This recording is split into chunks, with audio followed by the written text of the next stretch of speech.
Good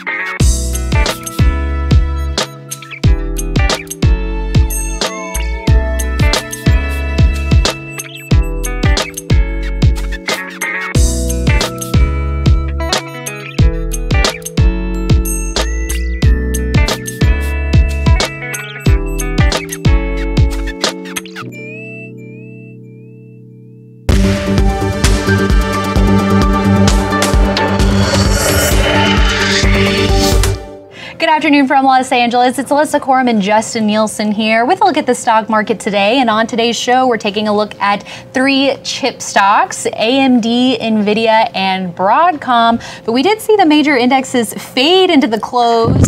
Concerns over China trade talks. Right. What's new? Yeah. How long have we been dealing with that? Exactly. So we did see the Nasdaq close up about 0.2%. The S&P 500 was mainly flat. The Dow down just a smidge. So even though the Nasdaq up just a little bit, definitely tech outperformed today. Yeah, and that's one of the things where you want to look at both charts, you know, S&P 500 and the Nasdaq Composite, to really get a sense of where the strength was. And today tech won, especially the semiconductors, which is why we're talking about them today.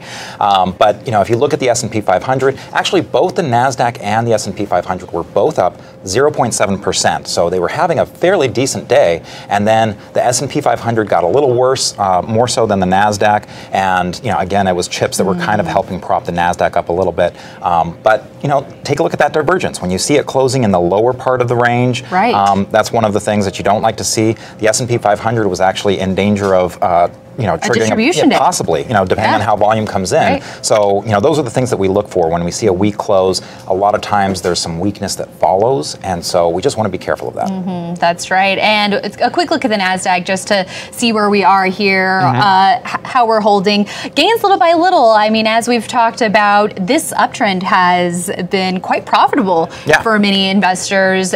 So the fact that we are seeing a little bit of a slowdown in the pace of the uptrend that we've seen, not too surprising. And it's funny that China kind of reared its ugly head again. I mean, yesterday we talked about how the Shanghai Composite was up 2.5%, and you know, it didn't really translate into the domestic markets, but then, you know, today we have kind of these China fears again, and you know, it reminds me of the Ross and Rachel, will they or won't they? You know, there's a lot of this, you know, I don't know, sometimes I think of it as a little bit of fatigue with the whole China story, but that was definitely something in Q4 of 2018, along with the Fed and their hawkish, you know, moves, that was something that was behind the correction that we saw, and that was a decent correction. Yeah, exactly. So along with trade, the other hot issue, Fed and the interest rate. So this week with the Fed meeting, could we expect whatever is said to be a catalyst for the market? Well, you know, we certainly have seen a very dramatic shift. You know, Jerome Powell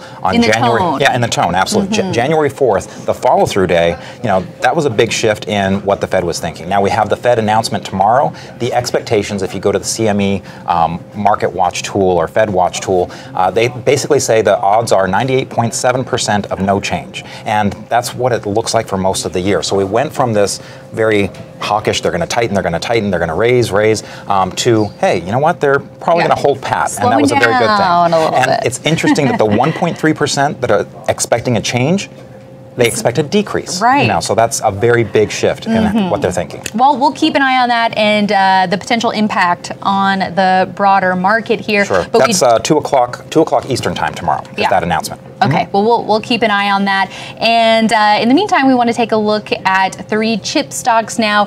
Nvidia and AMD, somewhat competitors here. A tale of 2 charts here. Nvidia, I mean, for 3 years straight, it was, you know, one of the leading chip stocks. But now it's a different story. And you know, they've always had that graphics thing down. But AI was what was really kind of getting people excited, especially with self-driving cars.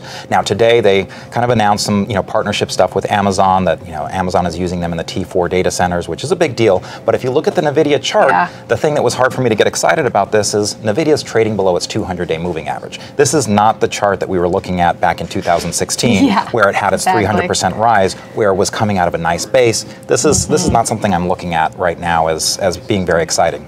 Now you shift over to AMD, which, as you mentioned, is a competitor, and it's funny because Chris kind of, you know, tapped me this morning, Chris Gessel, our executive editor. He said, you know, hey, look at AMD. And we didn't know what was going on. We didn't know what the news was.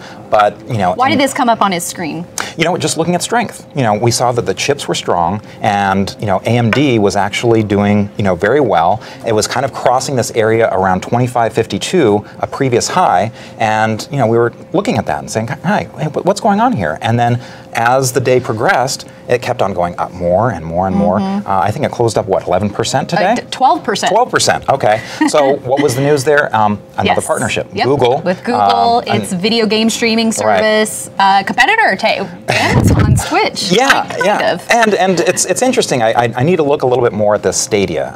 I did talk to some of our gamers over there in our tech section, and, you know, the biggest issue they're concerned about is that whole latency. You know, is it something, is the internet speeds fast enough to handle this right now? And the graphics is a big component of that. Sure. So it's one thing for single player games. It's very different for multiplayer games. How far are you from the data center? So, but right now, AMD, it's up 12%. It crossed that previous area of resistance at 2552.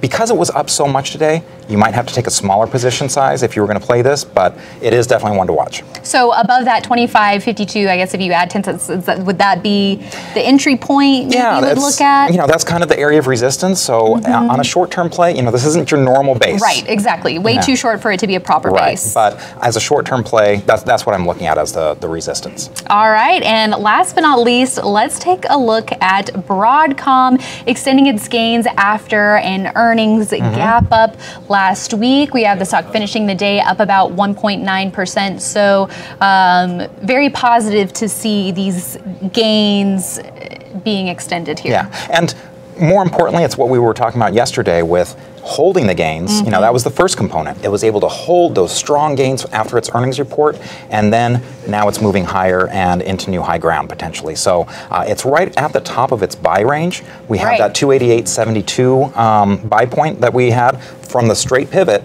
and it gapped above that, and now we're looking at, you know, right at the top of its buy range.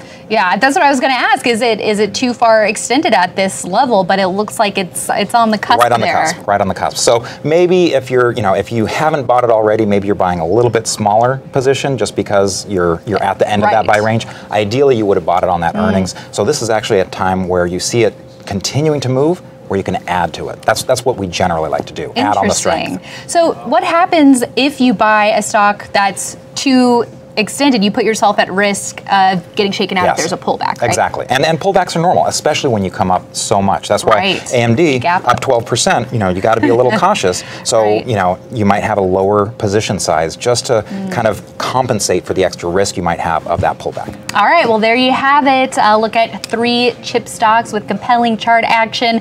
And make sure you head to investors.com for more stock news and analysis. And check us out across social media, whether it's on YouTube, Twitter, Facebook, or Instagram to stay up to date on all the latest. Thanks for joining us today, and we'll see you back here tomorrow.